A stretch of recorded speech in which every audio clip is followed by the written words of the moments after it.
통해 변화된 삶의 고백이 있는 간증 프로그램 오직 주만이의 김명인입니다. 우리는 삶에서 많은 사람들과 여러 가지 약속을 하고 삽니다. 물론 하나님께서도 우리의 기도를 들으시고 약속을 해주십니다.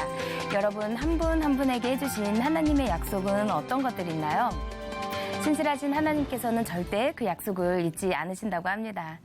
우리가 기억했으면 좋겠습니다. 우리가 약속의 말씀을 갖고 믿고 기도할 때 하나님께서는 기쁘게 응답해 주신다는 걸요. 아름다운 신앙간증 프로그램 오직 주만이 시작하겠습니다. 먼저 이 자리 은혜롭게 채워주신 분들부터 소개해드릴게요. 춘천 한마음교회 성도님들입니다. 반갑습니다.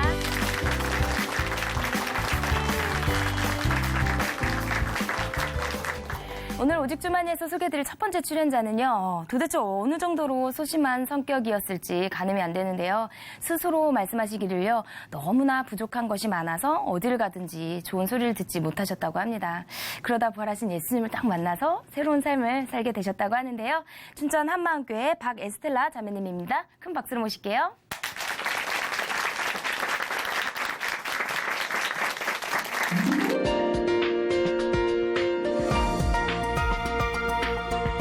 안녕하세요. 춘천 한마음교회 박에스텔라입니다. 부족한 것이 많고 실수투성이었던 저는 어디를 가나 좋은 소리를 듣지 못했는데요. 아무도 날 좋아하지 않고 스스로가 한심하다고 생각하며 눌려 살다가 부활하신 예수님을 만나 눌리는 삶이 아닌 누리는 삶을 살게 된 간증을 나누러 갑니다. 사업 때문에 저희 부모님은 아르헨티나로 이민을 가셨어요. 그래서 아르헨티나에서 태어나게 되었습니다. 3남매 중 막내딸로 태어난 저는 어릴 때부터 활발하고 부모님께 예쁨도 많이 받았어요. 제가 실수로 해도 부모님은 언니와 오빠를 혼내곤 하셨어요. 그런데 이런 제가 소심해지기 시작한 계기가 있었는데요. 한인 유치원을 다닐 때였어요. 제가 실수로 바지에 오줌을 싸버린 거예요. 그것을 본 선생님께서는 많이 놀라셨는지 저를 심하게 혼내셨어요. 지금 생각해보면 오줌 싼 것이 그렇게 큰일은 아니었던 것 같은데 실수 하나에 크게 혼났다는 게 너무 충격이었어요. 이때부터 실수하면 혼날 것 같아 행동도 말도 소심해지기 시작했어요. 어렸을 때부터 바보손이라고 불릴 정도로 실수를 많이 하고 할 줄 아는 것도 없었어요. 저는 밖에서 외식하는 것을 좋아했었는데 특히 햄버거를 정말 좋아했어요. 하지만 갈 때마다 콜라를 엎질렀어요. 얼마나 많이 엎질렀으면 언니는 매번 오늘은 콜라 안 썼니? 하고 부를 정도였고 올 것이 왔군. 3, 2, 1 했어요. 제가 콜라를 쏟을 순간을 미리 예측할 정도였어요. 나갈 때마다 콜라를 쏟으니 언니가 창피하다고 놀리는 거예요. 아니 제가 엎드리고 싶어서 엎드리는 것도 아니고 오히려 조심하려고 할수록 긴장을 하니 실수가 더 커지더라고요. 크고 작은 실수를 할 때마다 사람들이 저를 비웃고 힘들어하고 답답해하는 것 같았어요. 너무 부끄럽고 진짜 속상했습니다. 한 번은 언니를 따라 테니스를 배웠는데요. 1년 동안 배웠는데 아무리 해도 맨날 호스만 하고 공을 못 받아치는 거예요. 선생님께서 눈이 나쁘냐고 물어보실 정도였어요. 시력이 무려 1.5였는데 말이죠. 공을 집중하고 똑바로 쳐다보고 치라고 하시는 거예요. 그래서 정말 선생님께서 날려주시는 공을 똑바로 쳐다보았어요. 문제는 쳐다보기만 했어요. 그래서 날아오는 공에 눈을 맞았어요. 결국 지칠 대로 치진 선생님께서는 제게 화를 많이 내셨고 아무리 해도 발전이 없으니 나중에는 아빠께 왜 애를 굳이 테니스를 시키려고 하세요? 저는 도저히 못 가르치겠습니다. 다른 운동을 찾아보는 게 좋겠네요 하셨다는 거예요. 저도 잘 치고 칭찬도 받고 싶었지만 자꾸 혼나고 잔소리를 들으니 테니스를 그만두게 되었습니다. 취미로 혼자 운동은 못해도 크게 상관이 없었는데 팀 플레이를 해야 하는 학교 체육 시간에는 문제가 되었어요. 체육 시간에 피구를 하는데 아무도 저랑 같은 팀을 하고 싶어 하지 않더라고요. 어쩔 수 없이 인원이 부족한 팀에 들어가 게임을 하게 되었는데요. 상대팀 아이들이 애들한테 던져 제가 구멍이야 하는 거예요. 그러니 저희 팀은 애들아 때문에 또 지겠어. 도움이 하나도 안 돼 하더라고요. 그 자리를 떠나버리고 싶었지만 참았습니다. 직장에서도 마찬가지였어요. 부동산에서 전화를 받고 손님을 맞이하는 업무를 맡았었는데 손님들 얼굴을 기억 못하겠는 거예요. 중요한 분이 오셔도 알아보지 못하니 일에 지장이 가고 계속 혼나고를 반복했습니다. 그러다 한 번은 거래처로부터 중요한 전화가 한 통 걸려왔어요. 중요한 내용이니 바로 사장님께 전달해달라고 하셨는데 완전 잊어버린 거예요. 사무실로 돌아오신 사장님 얼굴이 화가 잔뜩 나셔서 누가 전화 받고 전달 안 했어? 하셨어요. 그제야 전달 사항을 잊어버린 게 생각이 난 거예요. 저는 기어 들어가는 목소리로 제가요 하는데 얘들아, 너 하늘이 도대체 뭐야? 우리가 얼마나 큰 손해를 볼 뻔한 줄 알아? 진짜 이건 아니지. 안 되겠다 하시면서 고개를 졸래졸래 흔드셨어요. 그 후로 일하는 동안 제 위치는 매니저였지만 마치 투명인간 같았어요. 일이 있거나 문제가 생겨도 직원들은 제게 상의하지 않더라고요. 사장님도 제게 먼저 말씀하지 않으시고 오히려 직원들을 통해 얘기하시는 경우가 점점 많아졌습니다. 도움이 필요할 것 같아서 물어보면 아니 됐어, 그냥 앉아있어, 그게 도와주는 거야 하는 거예요. 그래도 진짜 아무것도 안 하고 있으면 더 무시하고 혼낼까 봐 괜히 시키지도 않은 심부름도 대신 가고 할 필요 없는 설거지도 했어요. 시간이 갈수록 사람들은 제가 설거지와 심부름을 하는 것을 당연하게 생각하고 더 무시하는 것 같았어요. 겉으로는 괜찮은 척했지만 속으로는 짜증이 올라오면서 내가 만만해 보이니까 심부름을 시키는구나 생각했어요. 결국 일도 관계도 아무것도 할 수 없던 저는 직장을 그만두게 되었습니다. 겉모습이 그럴듯하게 변하면 사람들이 저의 실수하고 부족한 모습을 보지 않고 좀 더 떳떳하고 당당할 수 있을 것 같았어요. 그래서 안 하던 화장을 하고 입지 않던 옷을 입고 과도한 다이어트와 운동으로 원하는 만큼 살을 빼기도 했습니다. 하지만 살을 빼고 사람들과 잘 어울려 지내려고 해도 마음은 편하지 않더라고요. 어차피 이 모습을 가지고도 실수를 하면 가족이든 주변 사람들이든 여전히 저를 무시할 것 같았어요. 아무도 날 있는 모습 그대로 사랑하지 않는다는 생각과 나는 혼자라는 생각에 점점 집 밖으로 나가지 않게 되었어요. 누구를 만나도 행복하지가 않았고요. 집에만 있으면서 하루 종일 울기도 하고 TV만 보고 다 귀찮아서 방도 안 치우고 씻지도 않았어요. 같이 교회를 다녔던 친구가 연락해서 교회를 가자고 하거나 밥을 먹자고 해도 집에만 박혀 있었어요. 점점 더 깊은 우울증에 걸려 다시 태어나고 싶다는 생각만 하며 하루하루를 보냈어요. 상황이 바뀌는 것도 아니고 그렇다고 내가 바뀌지도 않으니 하나님은 날 왜 이렇게 만드셨지? 나는 왜 이렇게 부족하게 태어났지? 하는 의문이 들었습니다. 이렇게 우울하게 지내던 어느 날 교회 친구로부터 연락이 왔는데요. 죽고 싶은 마음도 있었지만 한편으로는 정말 살고 싶었어요. 이번에도 안 가면 정말 죽을 것 같아서 용기를 내어 교회에 다시 가게 되었습니다. 교회를 가는 순간에도 너무 답답해서 간절한 마음으로 살려달라는 기도를 하며 갔어요. 뭐가 문제인지 모르지만 정말 살려달라고 도와달라고 기도했습니다. 그러던 어느 날 제가 많이 힘들어 보였는지 성경 공부를 가르쳐주던 선생님께서 따로 만나자는 거예요. 선생님께서는 2시간 동안 복음을 전해주셨는데요. 죄는 부활하신 예수를 믿지 않는 게 근원적인 죄라는 거예요. 이 죄를 회개하고 예수님을 주인으로 영접해야 한다는 거예요. 그래야 모든 문제가 해결이 될 수 있다고요. 집으로 돌아왔는데 근원적인 죄를 회개해야 한다는 말이 계속 생각이 나는 거예요. 맨날 혼만 나고 싫은 소리만 듣고 억울하게 살고 있는데 잘 되는 게 하나도 없는데 무슨 말인지 너무 답답하고 알고 싶어서 그때부터 선생님께서 말씀하시는 근원적인 죄를 찾기 시작했어요. 그러다 한 언니와 교제하게 되었는데요. 언니는 부활을 통해서 죄를 보일 수 있다는 거예요. 초점이 죄가 아닌 부활에 맞춰야 한다는 것을 알고 그때부터 부활이 무엇인지 고민하게 되었습니다. 사복음서를 읽기 시작했는데요.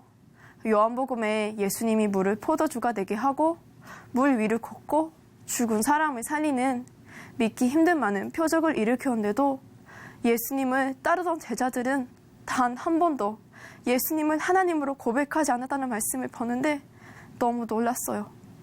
어떻게 3년 동안 예수님과 함께하고 많은 기적을 봤는데도 예수님을 하나님으로 믿지 않았을까? 그런데 이들은 분명 예수님을 위해 순교를 했는데 어떻게 순교자가 될 수 있었을까? 예수님을 믿지 못하고 십자가에서 도망갔던 제자들이 어떻게 순교하게 된 것인지 궁금했어요. 계속해서 말씀을 읽는데 한 사건 앞에 이들이 변화되었던 것을 볼 수 있었어요. 바로 부활하신 예수님을 만난 거였어요. 부활하신 예수님을 만난 순간 이분이 예언대로 이 땅에 오신 하나님이시라는 것을 그대로 알게 된 것이었어요. 그리고 부활하신 것으로 끝난 것이 아니라 예수님이 부활하신 몸으로 40일 동안 직접 나타나셔서 함께 하셨던 거예요. 제자들과 함께 하시면서 목자국을 보여주시고 창자국도 보여주시고 보지 않고는 믿지 못하겠다던 도마에게는 직접 만져보라고 하셨어요. 그러면서 예수님께서 부활하신 후에야 성경 모든 말씀과 예수님께서 하신 모든 말씀들을 믿을 수 있었다는 말씀이 생각이 났어요. 예수님이 부활하신 것이 너무나 실제가 되니 성경의 모든 말씀이 실제로 다가왔어요. 나는 죄를 짓지 않았다고 했던 저였는데 제가 바로 하나님을 버리고 제멋대로 살던 자였음이 그대로 비춰졌어요. 하나님께서 나는 너를 위해 죽고 너를 위해 부활했다. 네가 어떤 실수를 하든 어떤 억울함을 당해도 너의 마음의 주인이 누구니? 물어보시는 것 같았습니다. 정말 할 말이 없었습니다. 부모님 따라 교회를 갔고 모태신앙이었지만 제 삶은 예수님과 상관없이 살던 자였습니다. 그래도 나는 참고 있다고 모든 것이 다 억울하지만 나는 착하게 살고 그렇게 큰 죄를 짓지 않았다고 생각했는데 하나님을 배척하고 그 아들까지 배척한 제가 내가 이 땅에 살면서 지은 어떤 죄보다 더 악한 중심이었습니다. 사람들이 나를 괜찮게 보거나 힘든 상황이 없으면 신실하고 올바른 척했지만 제가 실수를 할 때 힘든 상황과 어려움을 겪을 때 너무 억울하고 짜증나서 하나님을 버렸던 거예요. 사도행전 2장에 베드로 외침이 그대로 하나님의 음성으로 들려왔어요. 너희가 십자가에 못 박은 이 예수, 내가 높아지고 내가 무시를 당하기 싫고 내가 사람들 시선을 끌고 싶고 내가 하나님보다 더 높아져 오직 저만의 영광을 위해 살고 있던 이 중심이 바로 예수님을 죽게 한 거였어요.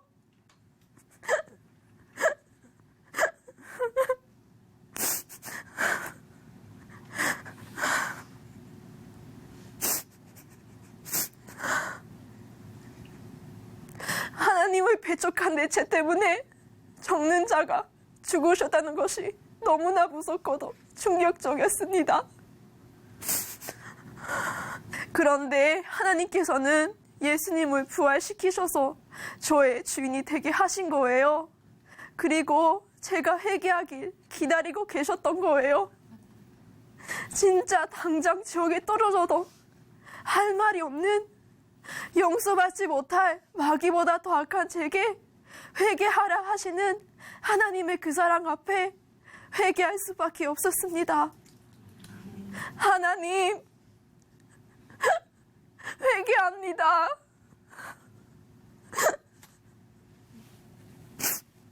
하나님을 버리고 예수님을 믿지 않던 이 마음을 회개합니다. 다시는 내 뜻대로 살지 않겠습니다. 예수님만이 저의 주인이 되어주세요. 죄송합니다. 다시는 제가 주인 되어 살지 않겠습니다. 저는 온 마음을 다해 고백했습니다. 예수님을 주인으로 믿게 되니 진리가 너희를 자유케 하리라는 말씀이 실제가 되었어요. 그토록 힘들었던 인간관계가 너무나 자유해진 거예요.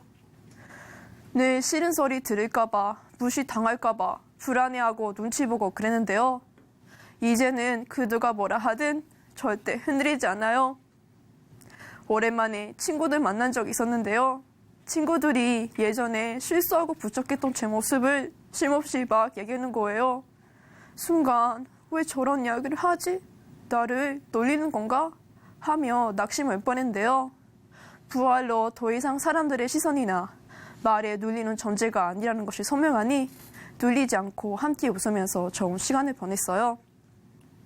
또 예전에는 항상 친구들이 날 부족해 보고 싫어할까봐 친구들 눈치를 보면서 잘하려고 견직되고 그저 맞춰놨는데요. 이제는 친구들과 편안하게 함께하고 있습니다. 예전에는 누군가에게 조언을 들을 때 혼난다고만 생각해서 기분도 나쁘고 자존심이 상해 그 사람의 말을 잘 듣지 못했지만 지금은 그렇지 않아요. 한 번은 교회 언니가 요즘 말씀 정리를 왜 안 하냐고 물어보시는 거예요. 그때 제가 말씀과 기도가 잘 안 되니까 순간 언니 말이 다 무섭게 들리고 혼나는 것 같아 눈물만 났어요. 그런데 이제는 저를 사랑해서 얘기하는 것을 알기 때문에 오해하지 않고 감사하는 마음으로 받아요. 그리고 기도하는데 친언니가 생각이 나더라고요. 날 무시하고 혼내기만 한다는 생각에 정작 언니가 저 때문에 얼마나 힘들었을지 헤아려 보지 않았더라고요. 언니도 동생인 제가 실수하지 않고 더 나아지길 원해서 알려주고 싶고 또 좋아 소통하고 싶었을 텐데 저는 저밖에 몰라서 그 마음 하나 알아주지 못했어요. 언니에게 너무 미안해서 그동안 미안했다고 진심으로 사과했습니다. 모든 면에서 자유 누리게 된 저는 이 깊은 소식을 전하지 않을 수가 없더라고요. 마침 아르헨티나를 다시 방문하게 되었어요. 하나님께서 너무나 많은 사람을 만나게 하셨어요. 아르헨티나에서 지내면서 제 기분, 제 생각만 하느라 보지 못했던 영혼들이 너무나 많더라고요. 한 번은 저와 비슷한 문제를 가진 영혼을 만난 적이 있었는데 그 친구도 사람들에게 받은 상처가 많아서 사람들을 많이 의식한 친구였어요. 오랜만에 만난 친구였지만 마음의 상처들 하나하나 들으면서 정말 나처럼 살지 않고 자유한 삶을 살면 좋겠다는 마음으로 복음을 전했습니다. 또 예수님을 주인으로 믿고 나니 이제는 직장생활도 즐겁게 하고 있어요. 한 번은 같이 일한 동료 직원이 실수를 하고 힘들어하는 거예요. 동료를 보면서 그 마음이 얼마나 힘든지 알기에 이를 도와주고 그냥 있는 모습 그대로 받아줬어요. 나중에는 마음이 활짝 열려서 함께할 시간이 많아졌고 복음을 전할 수 있는 기회가 생겼어요. 동료에게 저의 이전 모습을 나눠주며 어떻게 부활하신 예수님을 만나게 되었는지 이야기를 하게 되었습니다. 그렇게 함께 복음으로 교제하다가 헤어지게 되었어요. 마지막 인사할 때 그 직원이 성경 말씀과 예수님이 이야기해줘서 고맙다고 하더라고요. 일과 관계를 회복시켜 주실 뿐만 아니라 이제는 사명을 감당하는 것으로 직장을 허락하시니 하나님께 정말 감사할 뿐입니다. 이 기쁜 삶을 허락하신 주님과 동행하며 사명을 감당하는 부활의 진이 되겠습니다. 감사합니다.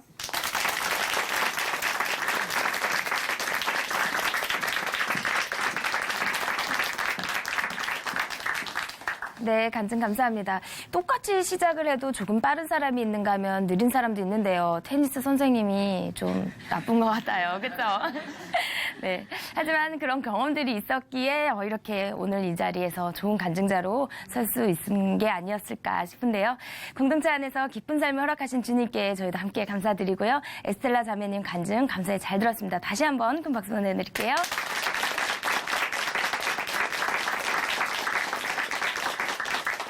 아름다운 믿음의 고백으로 하나님의 은혜를 나누는 오직 주만이 오늘 두 번째 출연자 만나보겠습니다. 이번에 나오실 분은요.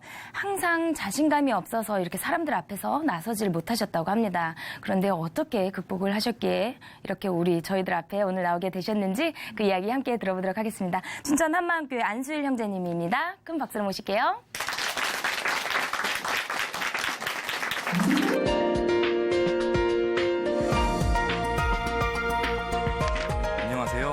저는 춘천 한마음교회 안수일입니다. 저는 굉장히 소심한 사람이었는데요. 소심하다 보니 항상 자신감이 없었고 사람들 앞에 나서질 못했어요. 그리고 사람들의 작은 표정과 몸짓 하나에도 상처를 받고는 했는데요. 그랬던 제가 부활하신 예수님을 만나고 이 세상에서 기쁘고 당당하게 살게 된 간증을 나누고자 합니다.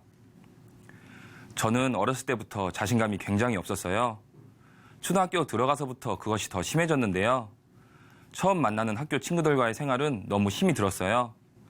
간혹 제가 친구들에게 말을 걸었는데 제 말에 대답을 하지 않거나 괜히 저를 싫어하는 것 같은 표정이나 행동을 하면 괜히 우울해지고 위축이 되었고, 특히 여자애들에게 말 한마디 잘못 걸었다가 그런 반응이 오면 저는 왜 쓸데없이 말을 걸어서 라고 후회하며 몇 날 며칠을 그 생각만 하며 낙심해 있었어요. 그래서 사람들에게 상처받는 것이 싫어서 저와 마음이 잘 맞고 저의 말에 좋은 반응을 보이는 친구들 몇 명하고만 친했어요. 인간관계가 아주 좁았습니다. 저는 항상 처음 만나는 사람들과 친해지기 위해 좋은 사람 만나면 나눠주고 싶은 껌을 가지고 다녔는데요.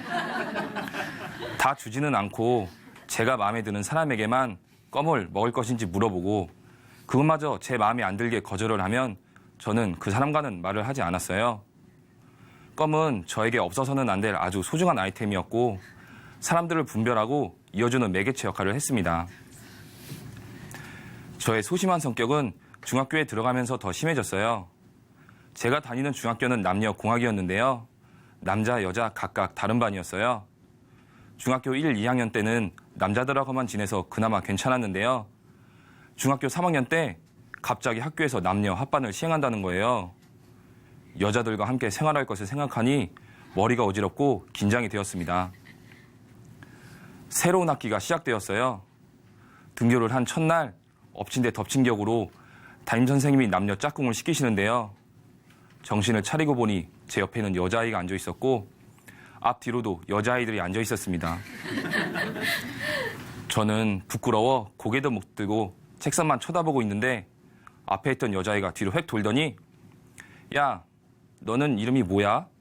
라고 묻는 거예요. 저는 너무 당황하여 말을 못하다가 안수일. 이 한마디 하고는 얼굴이 새빨개져서 고개만 숙이고 있었습니다. 저는 여자들이 말을 걸면 쑥스러워서 눈도 못 마주치고 횡설수설하고 헛소리를 했어요. 그런 저의 모습이 재밌었는지 같은 반이었던 한 여자아이가 저에게 유독 친절하게 대해주고 별것 아닌 것에 잘 웃어주더라고요. 저는 속으로 나를 좋아하나? 생각하고 혼자 상상 속에서 사귀기 시작했어요. 그러던 어느 날 갑자기 그 여자아이가 저에게 만두를 사달라고 하는 거예요. 저는 당황하여 선뜻 대답하지 못하고 나중에 이 한마디 하고 언제 만두를 사줘야 할지 혼자 심각하게 고민하며 1학기를 지냈습니다. 1학기의 마지막 날 저는 큰 결심을 하고 엄마에게 만두값 2,000원을 달라고 해 주머니에 넣고 학교로 향했어요. 모든 수업이 끝나고 저는 복도에서 그 아이를 기다리며 만두 먹으러 가자고 말을 해야 하는데 차마 입이 떨어지지 않았어요. 저는 결국 그 아이가 집에 가는 뒷모습만 바라보아야 했습니다. 돌아오는 길에 자책하며 이런 멍청한 놈, 이런 바보 같은 놈, 내 주제에 무슨 여자야? 우울해하면서 집으로 돌아왔고 집에 와서는 인생 무상이라며 창밖을 바라보고 컵라면을 먹으며 외로움을 달랬어요. 점점 학년이 올라갈수록 더 소심해졌는데요. 방과 후 친구들과 패스트푸드점에 가게 되는 날이면 저는 맨 뒤에서 나 불고기 버거 먹을래 하며 친구에게 부탁을 했습니다. 제가 직접 주문을 해서 먹은 적은 거의 없었고 어쩔 수 없이 제가 주문을 하게 될 경우에는 주문대 앞에서 사람과 눈도 못 마주치고 괜히 심장이 벌렁벌렁 거렸어요. 그리고 집에서 음식을 시켜 먹을 때도 저는 항상 엄마에게 시켜달라고 했어요. 엄마는 저보고 좀 직접 전화해서 시켜 먹으라고 많이 했는데요. 엄마가 저에게 심하게 압박하는 날이면 그럼 안 먹어 하다가 다시 엄마에게 시켜달라고 해서 겨우 얻어먹곤 했어요. 대학생이 돼서도 저의 성격은 변하지 않았는데요. 역시 껌으로 친구들 몇 명과 친해졌어요. 점심시간에 그 친구들이 엽기라도 하면 저는 밥도 굶은 채 하루를 보내야 했고 학교가 가기 싫어져 친구가 다니는 대학교를 따라가 저랑 전혀 상관없는 수업을 듣고 앉아있기도 했어요. 그리고 학교가 가기 싫으면 결석을 하고 집에 틀어박혀 하루 종일 게임을 하거나 영화를 보기도 하고 엄마에게 치킨을 시켜달라고 하여 먹곤 했습니다. 밖에 나가는 것보다 집에서 혼자 지내는 것이 더 좋았고 그나마 만나는 친구들도 점점 만나기 귀찮아지기 시작했어요. 그렇게 무료한 일상을 보내던 어느 날 친구가 춘천에 있는 매형에게 간다는데 저도 가고 싶은 마음이 들었어요. 갑작스러운 친구와의 동행이 제 인생을 완전히 바꾸어 넣어버렸습니다. 도착하니 한마음교회 다니고 있는 친구 매형이 저를 반겨주었고 자연스럽게 말씀을 나누게 되었어요. 형의 첫 한마디는 예수님의 부활이 역사적인 사건이고 사실인 것을 알고 있냐고 했는데요. 저는 사실 교회를 다니고 있었고 그 친구한테서도 한번 들어봤었어요. 또 학교에서도 4대 성인 중 한 명으로 배웠기에 당연히 알고 믿고 있다고 했어요. 형은 요한복음을 펴서 말씀을 찾아주었는데요. 보는 순간 충격을 받았어요. 예수님이 죽은 자 가운데서 살아나신 후에야 제자들이 성경과 예수의 하신 말씀을 믿었다고 하는 거예요. 저는 아무 생각 없이 당연하게 믿었는데 제자들은 부활하신 후에야 믿었다고 하니 고민이 되었어요. 제자들은 예수님이 하나님이신 것과 성경을 당연히 그냥 믿은 것이 아니었어요. 부활하신 후에야 믿었던 것이었습니다. 제자들은 부활하신 예수님을 정말 만났던 거였어요. 그제서야 아무 생각 없이 당연하게 생각했던 부활을 진지하게 고민하게 되었어요. 예수님이 십자가에 못 박혀 죽으실 때 다 도망갔던 제자들이 부활하신 예수님을 만나고 나서는 목숨을 버리면서까지 예수님의 부활을 전했더라고요. 예수님이 살아나신 것이 거짓말이었다면 과연 제자들이 죽으면서까지 부활을 전했을까 싶었어요. 또 제자들뿐만 아니라 예수님을 믿는 사람들이 지금까지 핍박당하고 순교하고 있는 것이 생각이 났어요. 예수님은 정말로 살아계셨던 거였어요. 제 마음에 그것이 확증되는 순간 제자들처럼 부활하신 예수님 앞에 서 있는 것 같더라고요. 제자들은 직접 보았지만 저는 역사와 그 증인들을 통해서 실제로 살아계신 예수님을 만날 수 있었어요. 그러고 나니 성경이 하나님의 살아있는 말씀으로 들리면서 저의 모든 가치관들이 뒤엎어지기 시작했어요. 믿지 말래도 믿을 수밖에 없었어요. 형은 사도행전과 요한복음 말씀을 찾아주면서 예수님께서 부활하셔서 우리에게 확실한 증거를 주셨는데도 아직도 예수님을 믿지 않고 내가 주인 되어 사는 것이 죄라고 했는데요. 저는 이 세상에서는 내가 주인 되어 내 생각대로 내 뜻대로 사는 것은 당연하다고 생각하고 있었어요. 그런데 아니었습니다. 로마서 말씀을 보니 예수님이 죽으시고 부활하신 이유는 저의 주인 되어 주시기 위해서였어요. 예수님이 부활하셔서 내가 하나님이고 나 살아있다 이것만 말씀하시는 것이 아니라 나의 창조주시고 내 인생의 주인이라고 말씀하시는 것이었어요. 예수님이 하나님이신 것은 마귀도 알고 있더라고요. 마가복음에 마귀도 예수님을 보고 지극히 높으신 하나님의 아들이라고 말을 하는데요. 예수님이 하나님이신 것만 알고 있는 저와 별반 다를 것이 없었어요. 저는 교회를 다니면서도 예수님이 하나님이신 것만 들었지 주인이라는 말은 처음 들었거든요. 하나님을 믿어도 하나님은 하나님, 저는 저였어요. 소심하고 찌질한 인생이어도 제 인생은 제 것이었으니까요. 제 인생에서 단 한 번이라도 예수님을 주인으로 믿고 산 적은 없었어요. 아무리 생각해봐도 없었어요. 교회를 다닌다고 해서 예수님이 주인인 건 아니었어요. 저는 고개가 숙여질 수밖에 없었습니다. 가장 가까이에서 부활하신 예수님을 주인으로 믿을 수 있는 기회가 많았는데 눈과 귀가 멀어 믿지 않고 있었어요. 너무나 악하고 교만한 중심으로 말씀을 듣지 않고 있었어요.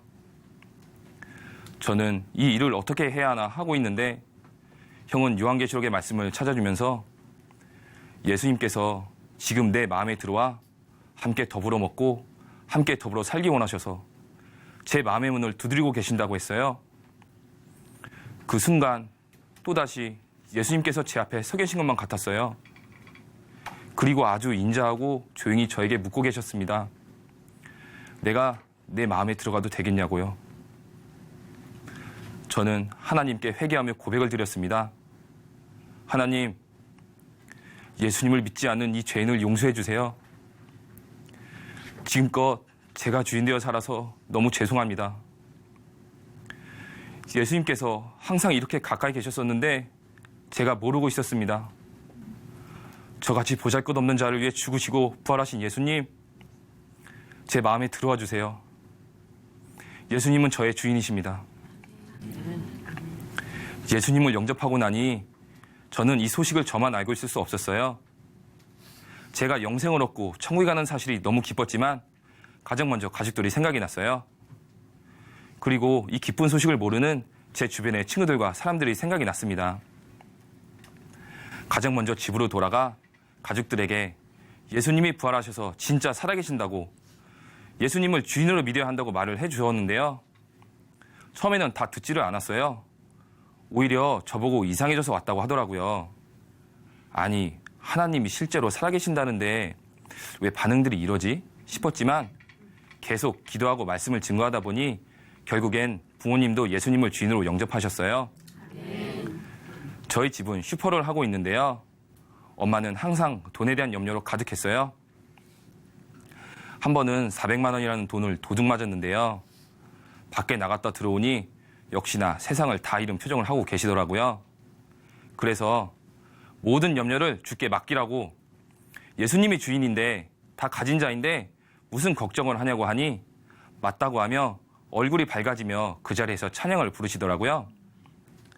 아버지 또한 제가 어렸을 때 오토바이 사고로 다리 한쪽을 잃으셨는데요. 몸에 대한 자기 비하를 많이 하셨어요. 제가 예수님을 주인으로 믿고 보니 이 썩을 육체가 아닌 썩지 않은 신령한 육체가 있더라고요. 아버지에게 이 사실을 꼭 전해드리고 싶었어요. 아버지도 예수님을 주인으로 영접한 후로는 절대로 자기 비하를 하지 않고 천국에서 썩지 않을 몸으로 영원히 사는 것을 사모하고 있어요. 제가 예수님을 영접하고 나서 가장 좋아하는 말씀이 하나 있는데요. 바로 항상 기뻐하는 자이고 다 가진 자라는 말씀이에요. 어떤 상황이 오더라도 이 말씀만 붙들면 예수님 때문에 기쁨이 임하고 당당해져요. 어떤 직장에 면접을 보러 갔을 때가 있었는데요. 제가 공부한 것은 묻지 않고 다른 것을 묻더라고요. 그래서 잘 모르겠다고 계속 답변을 하니 그럼 무엇을 할 줄 아냐고 하더라고요. 저는 1초도 생각 안 하고 복음 증거할 줄 압니다. 라고 해버렸어요. 그분들은 좀 황당해하셨고 결과는 불합격이었지만 음식 주문도 제대로 못하던 제가 그렇게 당당해진 것에 마음이 뿌듯했습니다. 또 한 번은 시골에 사시는 동네 할머니에게 찾아가 복음을 들려드렸는데요. 제가 아기 때부터 우리 수리리 하며 저를 기호해 주셨던 할머니셨어요. 그런데 중풍으로 쓰러지셔서 말도 잘 못하시고 혼자 시골에 계신다고 하는데 마음이 너무 아프더라고요. 꼭 예수님께서 부활하셨다고 전해야겠다는 생각이 들어 혼자 시골로 찾아가 복음을 전했고 결국에는 기쁘게 예수님을 주인으로 영접하게 되었습니다. 그리고 교회 찬양팀에서 베이스 기타를 치고 있는데요. 한두 명 앞에도 나가기 힘들어했던 제가 수많은 사람들이 있어도 당당하게 찬양할 수 있는 것은 오직 예수님만 바라보고 찬양하기 때문이에요. 그런데 베이스 기타라는 악기가 낮은 음역대이고 사람들이 잘 못 들어서 제 성격에는 딱인 것 같아요. 오죽했으면 2년 넘게 찬양팀을 하고 있었는데 목사님께서 저보고 왜 너는 거기 앉아있냐? 라고 하신 적도 있고요. 교회 동생도 그런데 형은 찬양팀에서 자막하는 거예요? 라고 한 적도 있어요. 공동체에서 제가 뭘 하는지 알면 어떻고 모르면 어때요? 모두 하나님께 찬양 드리기 바빠서 그런걸요. 그러다가 교회에서 아내를 만났는데요. 처음 만나는 날부터 묻지도 않고 연락처도 알려주려 하지도 않고 얼른 집에 가려고 했어요. 나중에 알고 보니 제가 너무 말이 많고 외모도 자기 스타일이 아닌데 자기 앞에서 너무나 당당하게 있으니 어이가 없었다고 하더라고요.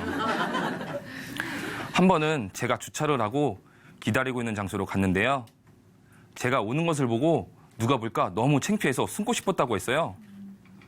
예수님이 저의 주인이시니 그런 말들이 저에게 전혀 상처가 되지 않았고 뭐라고 하든 신경도 쓰이지 않았어요. 저는 저의 생김새와 모습 때문이 아닌 저와 함께 하시는 예수님 때문에 당당했으니까요. 아내가 그때 그러더라고요.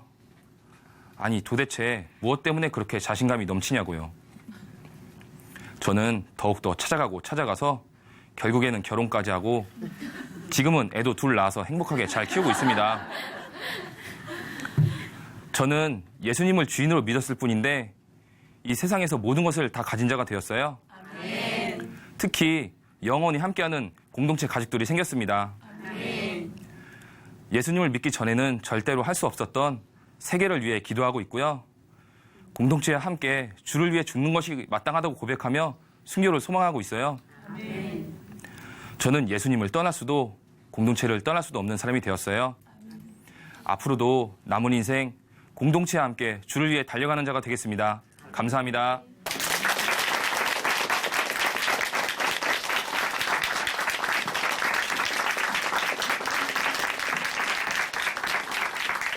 네, 간증 감사합니다. 마치 한 편의 예쁜 동화를 보고 난 느낌인데요.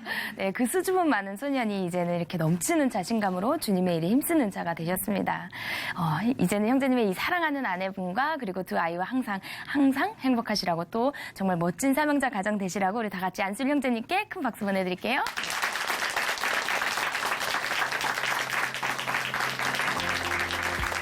하나님으로 인해 변한 삶의 고백 있는 간증 프로그램 오직 주만이 오늘은 여기까지입니다.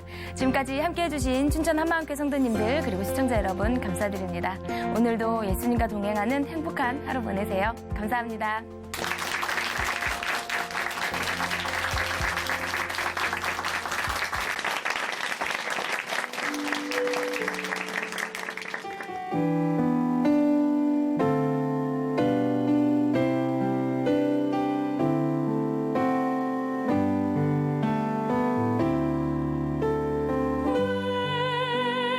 새